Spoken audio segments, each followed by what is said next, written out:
السلام علیکم ورحمۃ اللہ وبرکاتہ۔ جی ہاں ناظرین، آج 11 اپریل 2026 بروز سنیچر ہے۔ ناظرین، 1000 کروڑ روپے میں قوم کا سودا کرنے والے ہمایوں کبیر کو لے کر جمعیت علماء ہند مولانا ارشد مدنی کے لیگل ایڈوائزر کا بیان بھی سامنے آ گیا ہے۔ اس بیان کو اور اس اہم خبر کو آپ کے ساتھ شیئر کرنے سے پہلے ایک اور بہت اہم خبر ہے جو کہ کل سے سوشل میڈیا پر وائرل ہو رہی ہے۔ پہلے آپ اس خبر کو سن لیجئے گا۔ متعدد ذرائع سے ملی جانکاری کے مطابق اس خبر کو آپ کے ساتھ شیئر کیا جا رہا ہے۔ اتر پردیش ضلع بہرائچ کی عدالت نے بہار سے تعلق رکھنے والے مولانا عبداللہ سالم قمر چترویدی کی ضمانت منظور کرتے ہوئے ان کی رہائی کا حکم بھی جاری کر دیا ہے۔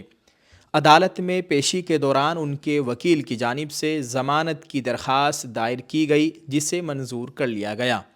عدالتی دستاویز کے مطابق مولانا عبداللہ سالم قمر چترویدی کو 31 مارچ 2026 سے جیل میں رکھا گیا تھا۔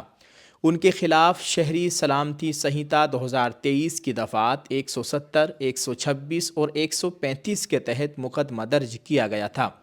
سماعت کے دوران وکیل نے ضمانتی مچلکہ اور دیگر ضروری دستاویزات عدالت میں پیش کیے، جنہیں عدالت نے تسلیم کرتے ہوئے ضمانت منظور کر لی۔ ناظرین، عدالت نے متعلقہ جیل انتظامیہ کو فوری طور پر رہائی کا حکم بھیجنے کی ہدایت دی۔ عدالت نے مزید کارروائی کے لیے اگلی تاریخ 13 اپریل 2026 مقرر کی ہے، جس میں کیس کی آئندہ سماعت ہوگی۔ دوستو، واضح رہے کہ انہیں اس سے قبل یوگی آدتیہ ناتھ کی والدہ یعنی گائے کے بارے میں نازیبا تبصرہ کرنے کے الزام میں گرفتار کر کے جیل بھیج دیا گیا تھا۔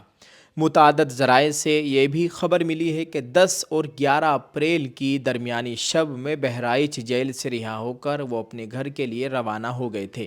گھر پہنچنے کی یہ جانکاری اتر پردیش کے آل انڈیا مجلس اتحاد المسلمین کے کچھ کارکنوں کی کچھ ذمہ داران کی جانب سے دی گئی ہے۔ بہار سے ہی تعلق رکھنے والے اور راشٹریہ علماء کونسل کے ایک اہم رکن اور ان کے خاص ساتھی، ان کی جانب سے بھی اس بات کی تصدیق کی گئی کہ رات میں ہی ان کی رہائی ہو گئی تھی، وہ گھر کے لیے روانہ ہو گئے تھے۔ دعا ہے اللہ تعالیٰ خیر کا معاملہ فرمائے، آپ سبھی سے خصوصی دعاؤں کی گزارش ہے۔ ناظرین، وہیں دوسری جانب ایک اور خبر سے آپ لوگوں کو آگاہ کرتے ہیں۔ بنگال سے وائرل ہونے والے ہمایوں کبیر، دوسری بابری مسجد زرار بنانے والے ہمایوں کبیر، جن کی حال ہی میں سوشل میڈیا پر ایک ایسی ویڈیو وائرل ہوئی جس میں وہ 1000 کروڑ روپے میں قوم کا سودا کرتے ہوئے دکھائی دے رہے ہیں۔ اسی کو لے کر جمعیت علماء ہند مولانا ارشد مدنی اتر پردیش کے لیگل ایڈوائزر ایڈوکیٹ مولانا سید کعب رشیدی صاحب نے اس تعلق سے میڈیا پر ایک اہم بیان جاری کیا ہے۔ ان کا وہ کیا بیان ہے، انہی کی زبانی آپ کو سناتے ہیں۔ آپ اس کو مکمل سنیے گا اور دوسرے لوگوں تک اس کو پہنچانے کی کوشش کریں۔ اس وقت دیش میں چرچا کا مدعا بنا ہوا ہے۔ آپ کو یاد ہوگا کہ جب بنگال میں بابری مسجد کے نرمان کی بات کی گئی تھی، تبھی میں نے اس وقت یہ کہا تھا کہ یہ مسجد زرار ہے۔ کچھ بڑی شکتیاں ہیں جو اس کام کو کروا رہی ہیں۔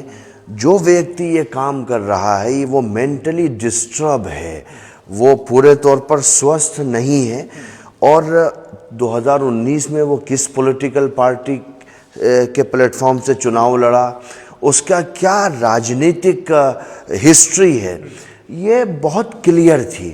اور ہم نے کہا تھا کہ یہ کوئی سنیوگ نہیں ہے بلکہ پریوگ ہے۔ اتنا بولڈ ساری چیزیں نظر آ رہی تھیں، لیکن اس کے بعد بھی کچھ پولیٹیکل پارٹیز دلی سے جاتی ہیں اور اس کتھا کتھت دھرم گرو کے ساتھ میں، جو اپنے آپ کو مسلمانوں کا سب سے بڑا نیتا بنگال میں بتا رہا تھا، اس کے ساتھ میں سمجھوتا کر کے میری اور آپ کی اور بنگال کی آنے والی بھوشیہ، آنے والی جنریشن کے دین و ایمان کا سودا کرتی ہیں، اور دھارمک نعروں کے ساتھ میں، دھارمک قرآن کی آیات کے ساتھ میں، دھرم کا لبادہ اوڑھ کر کے سماج کو مورکھ بنانا اور ان کو کٹرواد کی طرف لے جا کر کے میجورٹی کو ایک جٹ کرنا، اس کا پریاس کیا جا رہا تھا۔ جمعیت علماء ہند نے پہلے دن سے کہا تھا کہ بھائی یہ جو بندہ بنگال کے اندر ایک مسجد کے بنانے کی بات کر رہا ہے، یہ پولیٹیکل موٹیویٹڈ ہے، یہ کوئی مینٹلی سوستھ آدمی نہیں ہے۔ اب سوال یہ ہے، بھارت کے ہر راجیہ میں الیکشن سے پہلے اس طرح کے لوگ جنون میں آ کر کے مذہبی نعرے لگاتے ہیں اور سماج کو بربادی اور ہلاکت کی طرف لے جاتے ہیں. بھائی جو ہم کہہ رہے تھے آج سے 6 مہینہ پہلے اسٹنگ آپریشن میں ہو گیا. بھائی اس کی جانچ ہونی چاہیے. اسٹنگ آپریشن میں وہ یہ کہتا نظر آ رہا ہے کہ میرے کو 1000 کروڑ کی ڈیل تھی, 200 کروڑ ایڈوانس میں ملنے تھے, 800 کروڑ یہ کام ہونے کے بعد ملنے تھے.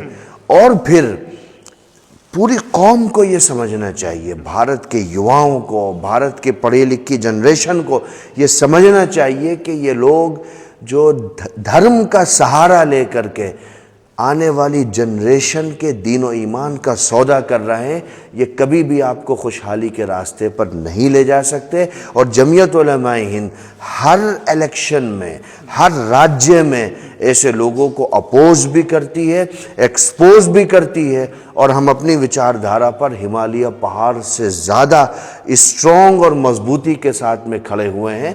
ہمارے پریزیڈنٹ مولانا حسین احمد مدنی صاحب نے 1942 میں ٹو نیشن تھیوری کو ریجیکٹ کر کے, اس کو ایکسپوز کر کے دھرم کے نام پر بننے والے دیش کا ویرودھ کیا تھا, اور کہا تھا کہ یہ بھی دھرم کا سہارا لے کر کے اپنے پولیٹیکل روٹیوں کو سیکھنے کا پریاس کیا جا رہا ہے. میں آج آپ سے پوچھتا ہوں, جو دیش ایک دھرم کے نام پر بنایا گیا تھا, 25 سالوں میں لاکھوں لوگوں کی, کروڑوں لوگوں کی ہتیاؤں کے بعد اس دیش کے 2 ٹکڑے ہو گئے. ایک پاکستان کے روپ میں ہو گیا, ایک بنگلہ دیش کے روپ میں ہو گیا. دھرم بھی ایک تھا, اسکول آف تھاٹ بھی ایک تھا, سب کچھ ایک تھا. لیکن ہم نے جو کہا تھا کہ قومیں وطن سے بنتی ہیں, مذہب سے نہیں بنتی, اور ریاست مدینہ میں نبی کریم صلی اللہ علیہ وسلم نے ایک اسٹیٹ بنا کر کے دکھایا تھا کہ بھائی فریڈم آف ریلیجن بھی ہوگی, رائٹ ٹو اسپیچ اور ایکسپریشن بھی ہوگا, رائٹ ٹو موومنٹ بھی ہوگا, سب کچھ ہوگا. لیکن بحیثیت ایک ملک کے باشندے ہونے کے ہم ایک پلیٹ فارم پر ہوں گے. ہم آج پھر اسی نظریے کو دہرا رہے ہیں.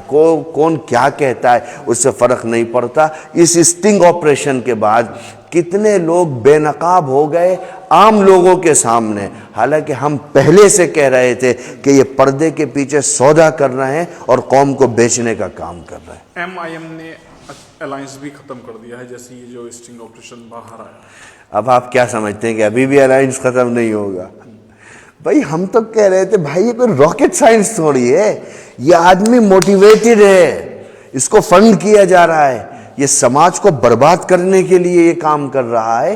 اور مسجد کے نام پر قوم میں جس طریقے کا انتشار پیدا کر رہا ہے, میں نے تو کہا تھا کہ اس کو اتر پردیش کے آگرہ میں بلا لے کر اس کا اپچار کرانا چاہیے.